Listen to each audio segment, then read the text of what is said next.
ही आहे आपली मस्त झणझणीत आंबट तिखट अशी बुळबुट न होणारी भेंडीची भाजी बनवलेली आहे आणि खूप छान लागते।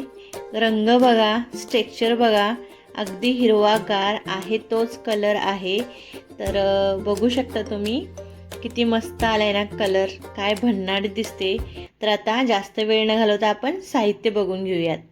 तर इथे घेतलेली आहे भेंडी, स्वच्छ धुवून घ्यायची आहे आणि कपड्याने सुकवून घ्या जेणेकरून ओलावा नाहीसा होईल। तर इथं घेतलेला आहे कांदा, 4 ते 5 हिरवी मिरची, कढीपत्ता आणि अर्धा लिंबू घेतलेला आहे। जिरा आहे फोडणीसाठी आणि हिंग लागणार आहे चिमूटभर आणि ओल्या नारळाचं चव लागणार आहे। पण त्याआधी मी समृद्धी, दख्खन थाट विथ समृद्धी या चॅनलवरती तुमचं सगळ्यांचं मनापासून स्वागत करते। तर आता सगळ्यात पहिल्यांदा कांदा चिरून घेऊया। तर असा उभा आधी चिरून घ्या आणि नंतर त्याला आडवे काप देऊन मस्त बारीक चिरून घ्या कांदा। जितका बारीक चिरून घ्याल तितकी भाजी छान होते। तर आता कांदा चिरून झालेला आहे। तर आता चिरून घेऊयात हिरवी मिरची। तर इथं मी 4 ते 5 घेतल्या होत्या आणि माझ्या भेंडी होती ती पाव किलो होती। तर मी इतकं तिखटाचं प्रमाण घेतलेलं आहे। तर आता आपण भेंडी चिरून घेऊया। तर भेंडी चिरताना लक्ष द्या तुम्ही इथे। तर जे नवीन असतील, शिकत असतील स्वयंपाक करायला, तर त्यांनी लक्ष द्या।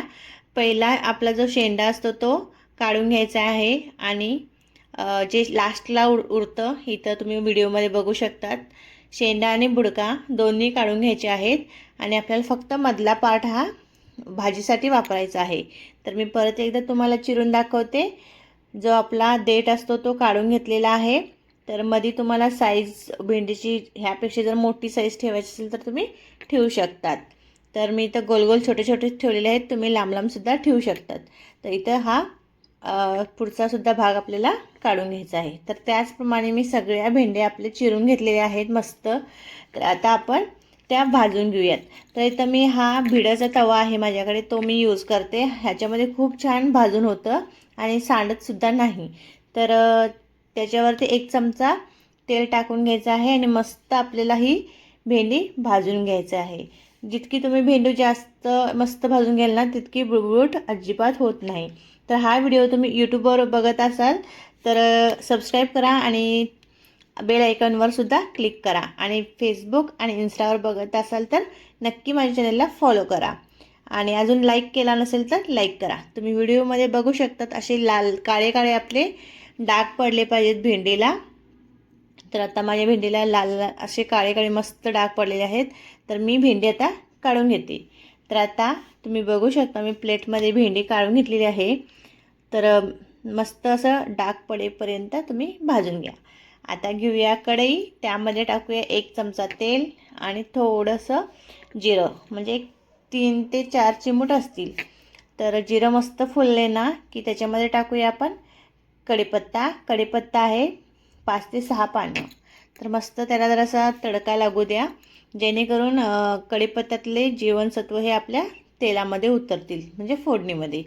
तर आता टाकूयात हिरवी मिरची आणि कांदा। कांदा आणि हिरवी मिरची सुद्धा आपण मस्त भाजून घेऊया आणि आपल्याला भेंडीच्या भाजीचा कलर हा मस्त नॅचरली हिरवा ठेवायचा आहे। त्याच्यामुळे टोमॅटो घालायचा नाही आहे, कारण टोमॅटो घातला तर तुमची भेंडीचा रंग हा लाल होऊ शकतो। तर आता मस्त आपला कांदा भाजून तयार आहे। तर त्याच्यामध्ये टाकूया आपण 1 चिमूटभर हिंगाची पावडर आणि थोडीशी हळदची पावडर। हे सुद्धा आपण आता व्यवस्थित मिक्स करून घेऊया। त्याच्यानंतर टाकूया लिंबाचा रस। लिंबाचा रसमुळे टेस्ट खूप छान येते आणि बुळबुळसुद्धा होत नाही आपली भेंडी। तर हे एकदा व्यवस्थित मिक्स करून घेऊया। मिक्स केल्यानंतर टाकूया आपण भाजलेली भेंडी आणि भेंडीसुद्धा आता व्यवस्थित मिक्स करून घ्यायची आहे, जेणेकरून हळद आणि आंबटपणा हा लिंबूचा घातलेला तो त्या भेंडीमध्ये मिक्स होऊन जाईल। तर आता इथं टाकायचं आहे चवीनुसार मीठ आणि मीठसुद्धा बेतानच टाका, कारण भेंडी ही शिजून झाल्यानंतर कमी होते।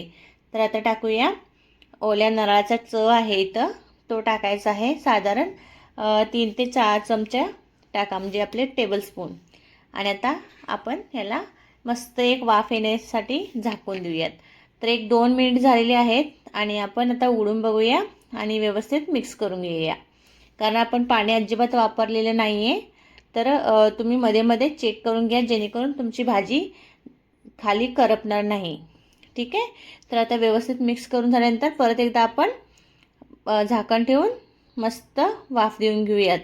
तर आता वरतून थोडीशी कोथिंबीर टाकायची आणि मग झाकण ठेवून मस्त वाफ देऊया. तुम्ही व्हिडिओमध्ये बघू शकतात, अजिबात आपली भेंडीला पाणी सुटलेलं नाही आहे आणि बुळबुटसुद्धा झालेलं नाही आहे.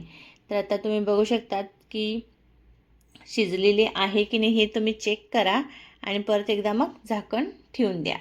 तर आता आपली भाजी ही भेंडीची चेक करून घेतलेली होती मी, तर व्यवस्थित शिजलेली आहे. अजूनसुद्धा बघा अजिबात पाणी सुटलेलं नाही आहे भाजीला. अशा रीतीने तुम्ही नक्की भाजी ट्राय करा, अजिबात बुळबुट होत नाही.